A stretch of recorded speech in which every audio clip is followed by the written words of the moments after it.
Salut à tous et bienvenue, c'est Jean-Mi. Aujourd'hui on va parler d'Ethereum. Ethereum est un jeu de François Berdo et est illustré par Christophe Trids. C'est un jeu pour 1 à 4 joueurs, des durées de partie d'environ 60 minutes à partir de 12 ans. Le jeu est édité par le Crapaud Céleste. Il a connu une campagne de financement participatif réussie, plein de stretch goals ont été débloqués. Et le let's play j'ai encore ouvert quelques jours et je vous mettrai en description le lien pour aller voir. C'est un jeu de programmation, de gestion de ressources avec de l'interaction. C'est un jeu avec une direction artistique très intéressante et un plateau en 3D qui fait son effet sur la table. Allez, on va voir comment ça se passe. Et on se retrouve avec le jeu. Donc là c'est une version prototype que l'auteur m'a fait parvenir afin que je puisse vous en parler. Pour un prototype, comme vous voyez, c'est déjà très qualitatif et la version finale sera encore plus qualitative, ce qui donne vraiment envie. Donc je vais vous parler des grandes mécaniques du jeu, de ses tenants et ses aboutissants, vous donner mon avis, vous parler également du mode solo. Comme je vous disais, le let's play, j'ai encore ouvert quelques jours, je vous mettrai le lien en description de la vidéo, n'hésitez pas à aller voir, c'est vraiment un projet qui est assez passionnant. Pour la mise en place, vous allez commencer par assembler le plateau 3D, ensuite vous allez créer la pioche saison. La pioche saison, ce sont ces cartes-là. Vous allez la créer en tirant 6 cartes au hasard de saisons différentes, puis vous placez la carte saison nuit face visible sur le dessus de la pioche. Comme ceci. Ensuite, chaque joueur va prendre une boîte peuple et effectuer la mise en place spécifique indiquée pour son peuple. Chaque peuple a une mise en place différente qui est indiquée à l'intérieur de la boîte, ainsi que des marqueurs de défense et de guide dans votre cité. Ensuite, vous prenez les ressources qui sont indiquées pour votre mise en place. Il faut savoir, comme je vous disais, que chaque clan possède un pouvoir unique qui lui est propre. Vous allez placer vos pions sur la montagne jaune qui se trouve juste devant votre cité. Enfin, chaque joueur prend ses jetons d'action et vous allez être prêt à commencer la partie. Une partie se déroulera en plusieurs manches, qu'on appellera saison. À la fin de la dernière saison, le joueur ayant accumulé le plus de points de victoire remportera la partie. Chaque saison va se diviser en 5 grandes phases. Révélation de la carte saison, vous allez commencer par révéler une nouvelle carte. Pioche de carte flash, ce sont ces cartes-là. Chaque joueur pioche une carte flash et à ce moment-là, vous allez pouvoir en jouer. Vous allez programmer vos actions. Chaque joueur programmera ses actions pour la saison. Ensuite, vous allez effectuer vos actions à tour de rôle. Puis vient une nouvelle saison. Vous enchaînez avec une nouvelle saison en commençant à chaque fois par les étapes que je viens de vous dire. Au début de chaque saison, vous allez donc révéler une de ces cartes où vous voyez il y a plusieurs symboles qui vous indiquent ce qui va se passer. Je vais vous expliquer cela. Au début de chaque manche, lorsque vous révélez une carte saison, chaque carte saison a une couleur différente, à l'exception de la première carte qui est la carte nuit. Sur chacune de ces cartes, vous trouverez plusieurs informations. L'ordre d'initiative, il indique dans quel ordre les joueurs effectueront leur action pour cette saison. L'affinité du peuple, cette affinité donne un pouvoir spécial à l'un des peuples pendant la saison, offrant un avantage supplémentaire pour la manche qui va se passer.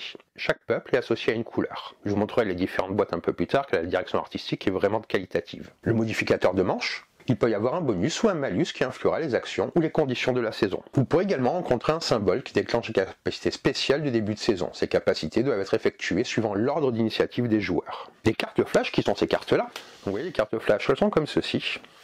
Elles vont vous donner des bonus, des malus, je vais vous expliquer cela, mais j'aime beaucoup cette direction artistique, c'est très clair, c'est très facile à comprendre. Donc les cartes flash vous offrent des bonus que vous pouvez utiliser. Ensuite, chaque joueur va piocher une carte flash. Ces cartes peuvent être utilisées durant la saison, mais certaines peuvent être aussi utilisées de manière plus flexible en fonction de règles spécifiques que vous retrouverez sur les cartes. Tous les symboles sont très clairs. Les cartes flash vous offrent des bonus que vous pouvez utiliser à la fin de chaque saison. Par contre, vous ne pourrez en conserver que 2 maximum. Ces cartes se jouent à la 3e étape de chaque saison, où vous pouvez les utiliser comme bon vous semble. Il existe 2 types de cartes flash. Des cartes avec un symbole saison, ces cartes sont jouées uniquement durant la phase correspondante à la saison. Il y a aussi des cartes avec un symbole flash, ces cartes peuvent être jouées à n'importe quel moment de la partie. En jouant ces cartes, vous accomplissez simplement l'action qui est indiquée dessus. Après avoir joué vos cartes flash, vous passerez à tout ce qui fait le sel du jeu, à la programmation des actions. Vous commencez la partie avec 4 jetons d'action que vous allez répartir sur 5 actions possibles. Pour programmer vos actions, vous placerez vos jetons sur le panneau de programmation, c'est ici. Et vous faites tout ça, bien entendu, caché des autres joueurs. Et lors de l'étape suivante, vous allez réaliser les actions dans l'ordre des jetons, et en suivant l'ordre d'initiative. Vous allez pouvoir déplacer vos unités. Donc vous voyez, vous avez des unités ici. Vous pourrez déplacer une unité vers une case adjacente en fonction de la couleur de l'emplacement de votre jeton. Si vous faites un déplacement descendant, car vous voyez, vous pouvez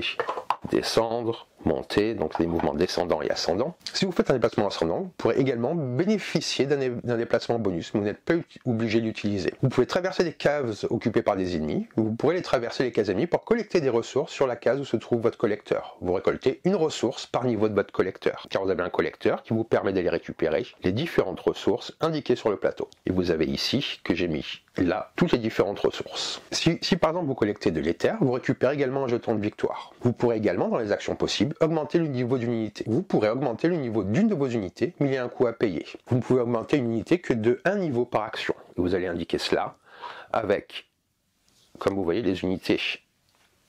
Elles sont comme ceci. et ça indique le niveau de l'unité.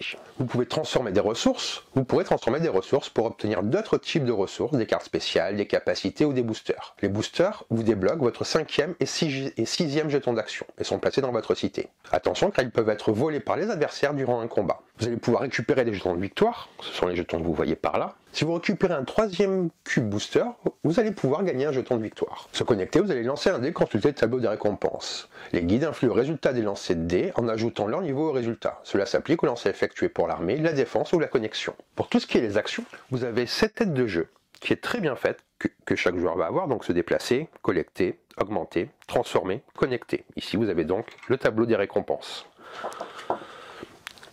Et derrière, vous avez tout qui est expliqué de manière très claire. Encore une fois, c'est vraiment très lisible à chaque fois, ce qui est très important pour ce genre de jeu. Une fois que tous les joueurs auront programmé leurs actions, vous les révélerez. Chaque action sera résolue une par une dans l'ordre d'initiative. Les actions numérotées 1 seront effectuées en premier, suivi des actions numérotées 2 et ainsi de suite. Si un joueur se trouve dans un cas où il ne peut pas effectuer son action pour une raison quelconque, il pourra récupérer une ressource de son choix. Vous allez également vous retrouver par moments à avoir des conflits avec les autres joueurs, des sortes de combats. Les conflits se produisent lorsque des unités se retrouvent sur la même case qu'une armée adverse et il existe 3 types de conflits. Car vous avez unité contre collecteur. Si une armée se trouve sur la même case qu'un collecteur adverse, l'armée remporte automatiquement. Vous voyez, vous avez 2 personnages différents, 2 unités différentes, on va dire, le collecteur et le guerrier. Les conséquences de cette bataille-là, l'armée vole 2 ressources de base au choix dans la cité adverse. Le collecteur perd un niveau et doit vers une case adjacente. 2 armées adverses sur la même case. Un combat est résolu par le lancer de dés. Vous avez des dés ici. Chaque joueur lance le nombre de dés correspondant à son niveau d'armée. Les résultats des dés peuvent être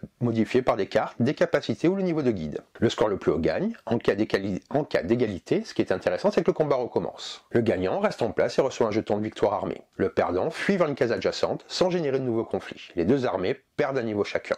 Et il se peut que l'armée rentre dans une cité adverse. Il va s'agir d'un siège. Le processus de résolution est le suivant. Le défenseur lance un nombre de dés correspondant à sa valeur de défense. Si la défense gagne, le défenseur prend un jeton de victoire armée. Si l'armée assiégeante gagne, elle a plusieurs options. Elle peut réduire le niveau de guide adverse, elle peut prendre un jeton de victoire armée, elle peut voler la cité en choisissant une des options suivantes. Un cube booster, 2 cubes de terre ou 4 cubes de ressources. Dans tous les cas, l'armée assiégeante doit se retirer vers une case adjacente et chaque joueur perd un combat. Bien entendu, vous ne pouvez pas descendre en dessous du niveau 1 quand vous perdez un niveau. À la fin de la dernière saison du jeu, on va faire un décompte des points qui se fait selon plusieurs critères. Les jetons de victoire et capacité, les étoiles représentées sur les différents jetons de victoire et de capacité sont comptabilisées. Chaque étoile vaut un point de victoire. Chaque niveau de guide que vous avez atteint dans votre cité apporte également un point de victoire. Chaque paire d'Ethereum que vous avez vous rapporte un point de victoire, et le vainqueur est celui avec le plus grand nombre de points de victoire. Donc voilà pour les grandes mécaniques du jeu. Ce jeu de programmation avec de l'interaction qui est vraiment très plaisant à jouer. Maintenant je vais vous parler du mode automa et du mode solo. Le mode automa permet de jouer contre des adversaires gérés de manière automatique, appelés peuples automa. Voici les principales règles. Chaque peuple automa aura un carton de programmation spécifique placé au fond de la boîte. Vous effectuez votre propre programmation, puis pour chaque peuple automa, vous faites tomber les jetons d'action dans le carton dédié. Les jetons doivent être lâchés verticalement et placés sur la case majoritaire, avec les doublons mis de côté. Les peuples automates n'ont pas besoin de gérer leurs ressources, ils disposent toujours de tout ce qu'il faut pour faire leurs actions. Vous pouvez piller leurs collecteurs ou saccager leur cité sans vous préoccuper des ressources. Ils n'utiliseront pas de carte flash. Les peuples automates n'auront pas de pouvoir spécifique, ces derniers sont intégrés dans la programmation des actions. Ils gagnent une action supplémentaire lorsque leur saison est en jeu. En cas de déplacement, l'automate privilégiera toujours le terrain le moins coûteux en déplacement. S'il a égalité, il se déplace vers le joueur avec le moins d'initiative. L'armée se déplace toujours vers un terrain où un conflit est possible. Le collecteur se déplace vers une case sans conflit. Sinon, il se dirige vers le peuple avec la plus grande initiative. En cas de conflit, les dés seront lancés pour les peuples automates. Si une armée automate vous pille, vous choisissez les ressources qui vous sont volées. Les peuples automates ne peuvent pas obtenir de jetons capacité ressources. Le mode solo est une campagne de 10 scénarios à réaliser dans l'ordre, avec des objectifs spécifiques à chaque scénario. Il y aura un paquet de cartes objectifs de saison qui est créé au début de chaque partie, offrant aux joueurs des objectifs à atteindre. Ces objectifs peuvent concerner des ressources, des déplacements. Après chaque saison, les joueurs vérifient si l'objectif est accompli. Si c'est le cas, ils reçoivent une récompense, sinon des conséquences seront appliquées. Le scénario précisera la mise en place et le nombre de peuples automates en jeu, ainsi que leurs cartes de saison. Un deck de cartes de saison est constitué en prenant la carte de chaque peuple automa et de votre peuple, puis en ajoutant des cartes supplémentaires de manière aléatoire. À chaque début de saison, une carte objectif de saison est choisie par les joueurs qui peut offrir un gain si l'objectif est rempli. Chaque objectif comporte des conditions spécifiques à accomplir durant la saison. Elles sont remplies vous gagnez une récompense, sinon vous subissez des conséquences négatives. Cela va rajouter la complexité et la diversité, en introduisant de nouveaux terrains, un adversaire contrôlé par le jeu avec le mode Automa, et un système d'objectifs saisonniers dans le mode solo pour rendre la partie encore plus stimulante. Qu'ai-je donc pensé d'Ethereum ?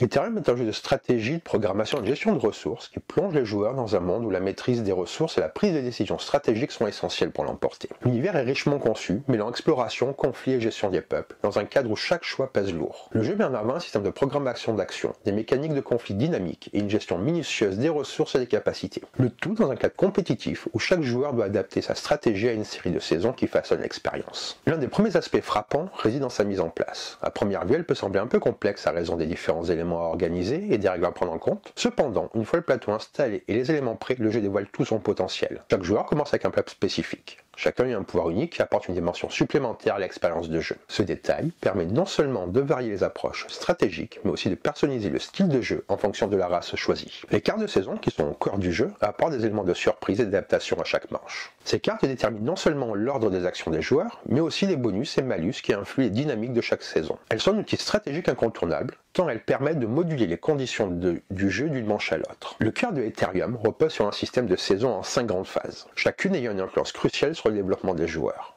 La première phase consiste à révéler une nouvelle carte de saison, ce qui peut modifier l'ordre des actions et offrir de nouveaux défis. L'aspect dynamique de ce système, où chaque saison est unique, est un point fort du jeu. Chaque joueur doit non seulement anticiper les actions des autres, mais aussi s'adapter constamment aux nouvelles cartes qui introduisent des bonus et des malus spécifiques. En suivant cette phase de révélation, chaque joueur pioche une carte flash, offrant des bonus temporaires. Là encore, la gestion des cartes demande une planification précise. Bien que le nombre de cartes flash soit limité, leur utilisation au moment stratégique approprié peut faire pencher la balance en faveur d'un joueur. Une fois les cartes flash prises en compte, les joueurs passent à la phase de programmation des actions. C'est l'un des moments les plus cruciaux du jeu, où chaque joueur dispose de 4 jetons d'action à répartir sur 5 options différentes. Cette phase oblige les participants à penser plusieurs coups à l'avance, car leurs actions peuvent être simultanées, concurrentes ou en réaction aux actions des autres. Cette phase de programmation crée une profondeur stratégique supplémentaire, car un joueur doit anticiper non seulement ce qu'il va accomplir, mais aussi ce que ses adversaires vont faire. Une des mécaniques clés est la gestion de ressources. Ethereum propose une variété de ressources, de l'Ether aux unités, en passant par les cartes et les boosters. Et chaque type de ressource a une utilité spécifique. En collectant des ressources, les joueurs peuvent améliorer leur armée, renforcer leur défense, ou encore augmenter leur production via des capacités spéciales. Ce système de ressources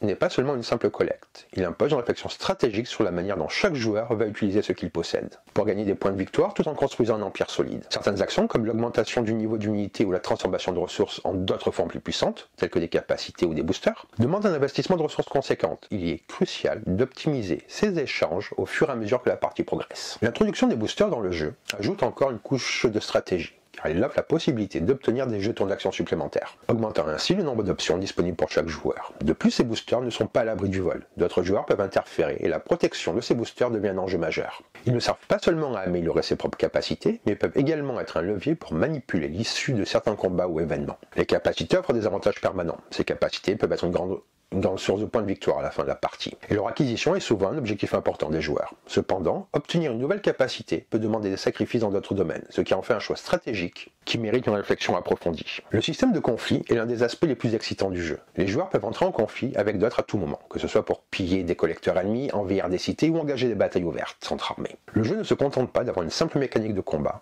il en fait un élément central de l'interaction entre les joueurs. L'affrontement se résout par des lancers de dés, mais les résultats peuvent être modifiés par des capacités spéciales, des cartes flash ou encore le niveau des guides. Cette part de hasard contrôlée donne au jeu une dimension supplémentaire. Il faut non seulement bien gérer ses unités et ses ressources, mais aussi être prêt à s'adapter aux imprévus. De plus, les combats peuvent entraîner des pertes importantes, telles que la baisse de niveau des unités ou la fuite d'un collecteur, créant ainsi un effet boule de neige sur l'évolution de la partie. Le système de conflit en armée est particulièrement intéressant lorsqu'il s'agit de sièges ou de batailles ouvertes entre deux armées. Chaque armée a un niveau de force déterminé par ses unités et l'utilisation stratégique des cartes et capacités. Les résultats des combats peuvent influencer l'issue de la partie, mais il est important de bien se préparer et d'utiliser les bons outils pour réussir. La possibilité de perdre des niveaux d'armée ou de voir ses cités pillées fait de chaque bataille un moment décisif qui peut changer la donne. À la fin, le jeu utilise un système de compte de points de victoire qui se base sur plusieurs critères. Le nombre d'étoiles obtenues grâce aux jetons de victoire, le niveau des guides, les pertes d'Ethereum collectées et les points associés aux capacités acquises. Ce système met l'accent sur la diversité des stratégies possibles et encourage les joueurs à explorer plusieurs avenues pour accumuler des points. Cela signifie que même si un joueur se concentre principalement sur les combats, il peut également